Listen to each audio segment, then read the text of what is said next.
اس دور کی دو عام بیماری جس نے لوگوں کا سکون برباد کیا ہوا ہے وہ ٹینشن اور ڈپریشن ہے۔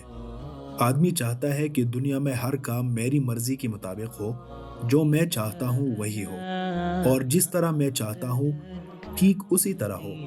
بیوی بچے اور گھر والے وہ طریقہ اختیار کر لے جو میں چاہتا اور پسند کرتا ہوں۔ میرے ماتحت میری مرضی کے مطابق ہی کام کرے۔ میرے افسران کا رویہ ایسا ہو جیسا کہ میں چاہتا ہوں۔ پھر انسان کی یہ خواہش اتنی بڑھتی ہے کہ وہ موت و حیات، سردی اور گرمی، دوسروں کی خوشی اور غم، دوسروں کے باہمی تعلقات کے بارے میں بھی یہی چاہتا ہے کہ یہ سب اس طریقہ سے ہو جو مجھے پسند ہے اور جس سے مجھے نفسیاتی سکون مل سکے۔ انسان یہ بھول جاتا ہے کہ یہ دنیا ہے، یہاں کچھ کام مرضی کے مطابق ہو جاتے ہیں جن پر شکر واجب ہے، اور کچھ کام مرضی کے خلاف ہی ہوتے ہیں، ان پر صبر کرنا اور پرسکون رہنا ضروری ہے۔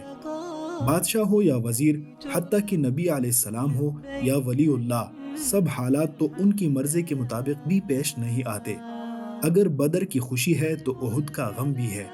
اسی لیے رسول اللہ صلی اللہ علیہ وسلم کا ارشاد ہے کہ ایمان کے دو حصے ہیں، آدھا صبر اور آدھا شکر۔ اس صبر و شکر پر راضی رہنا اور ہر حالت میں اللہ تعالیٰ سے رحمت کی امید رکھنا رضا بالقضاء ہے، جو صحابہ کرام کا خاص وصف تھا۔ اسی لیے ہر صحابی کو رضی اللہ عنہ کہا جاتا ہے کہ اللہ ان سے راضی تھا اور ہے، اور وہ بھی ہر حال میں اللہ سے راضی رہتے تھے۔ قرآن کریم میں فرمایا گیا، اللہ ان سے راضی ہوا اور وہ اللہ سے راضی رہیں، رضی اللہ عنہم و رضوا عنہ۔